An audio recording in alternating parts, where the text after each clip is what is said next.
हम ऐसा करते हैं कि किसानों को 2% पे ऋण देते हैं। और जब मैंने घोषणा की वहाँ तो लोगों ने ताली नहीं बजाए उस दिन। उन्होंने कहा नेता लोग बोलते हैं और चले जाते हैं। लेकिन जब हमने 1 लाख किसानों को 2% पे ऋण दिया तो तब एक दिन किसानों ने मेरा सम्मानित किया और उन्होंने कहा मंत्री जी उस दिन हमने ताली इसलिए नहीं बजाई कि नेता लोगों ने बोला और हमको यकीन किया।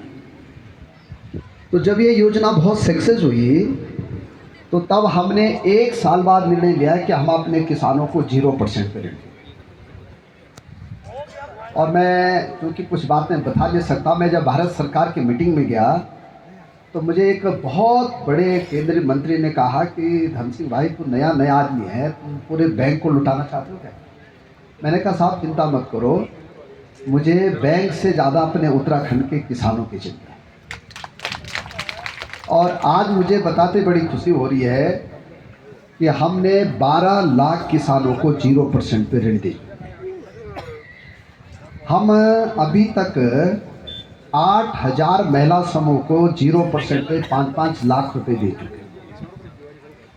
और उससे बड़ी बात यह है कि बड़ा आदमी कई बार ऋण के पैसे समय पे नहीं देता है, लेकिन हमारे 12 लाख किसानों को मैं स्वागत कर रहा हूँ कि वो आज तक कभी भी उन्होंने अपनी किस्तें जो है समय पे दी हैं, कभी NPA नहीं हुआ है।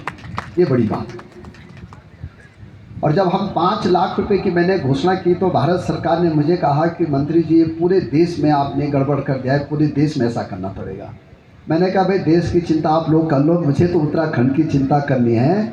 और आज हमारे मुख्यमंत्री धामी जी के नेतृत्व में और सहकारिता विभाग की ओर से आज किसानों को कभी भी पैसे की ज़रूरत पड़ती है तो अपनी समितियों में जाते हैं, बैंक में जाते हैं, जब चाहे वो हमसे ऋण ले सकते हैं। अभी मैंने अपने सचिव से पूछा जो कि यहाँ सचिव संघ के अध्यक्ष भी हैं, उन्होंने कहा मंत्री जी थोड़ा ऋण सीमा बढ़ा दीजिए।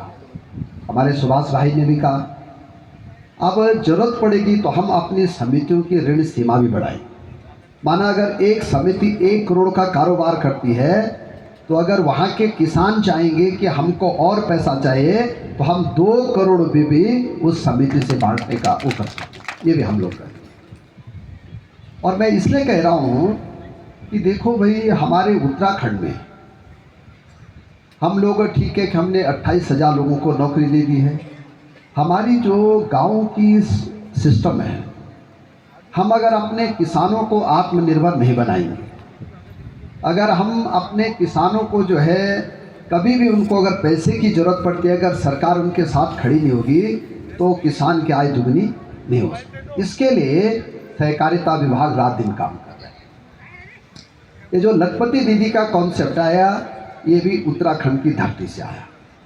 जब मैंने प्रधानमंत्री मोदी जी को रुद्रपुर में बुलाया कोऑपरेटिव विभाग के कार्यक्रम और 1 लाख लोग उस कार्यक्रम में आए थे, तो तब मैंने उस दिन भाषण में कहा कि माननीय प्रधानमंत्री जी हम अपने समूह को जब 5-5 लाख रुपए दे रहे हैं, 1-1 लाख रुपए दे रहे हैं, तो दीदी 12 महीने में 1 लाख रुपए कमा के लखपति दीदी बन गए। तो उन्होंने कहा ये इसको और अच्छा समझाओ। आज पूरे देश में हमारे प्रधानमंत्री जी ने लखपति दीदी योजना लागू की है और टिहरी जिले में भी तक CDO साहब कह रहे थे कि 12,000 लखपति दीदी बन गई।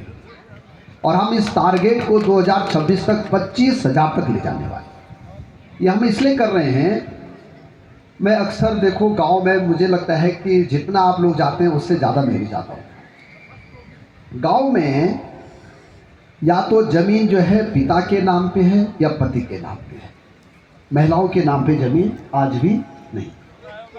महिलाएं अगर कोई कारोबार करते हैं तो उनको बैंक गारंटी देने में कई बार क्या होती है, बहुत दिक्कत हो जाती है। कई बार महिलाएं एकल होती हैं, कई बार परिवारों की दिक्कत भी होती है। तो हम लोगों ने क्या है कि अब महिलाएं बिना गारंटी के भी 21,000 रुपये हमसे ऋण ले जा सकते हैं। और अगर वो अच्छा काम करेंगे हमारी दीदियाँ तो हम 1 लाख रुपये भी बिना गारंटी के आपको देंगे। इस योजना को भी अभी हम लॉन्च कर रहे हैं। और मुझे ये भी बताते बड़ी खुशी हो रही है कि अब हम उत्तराखंड में आपने देखा होगा कि जब 2018 में मैंने पौड़ी में कहा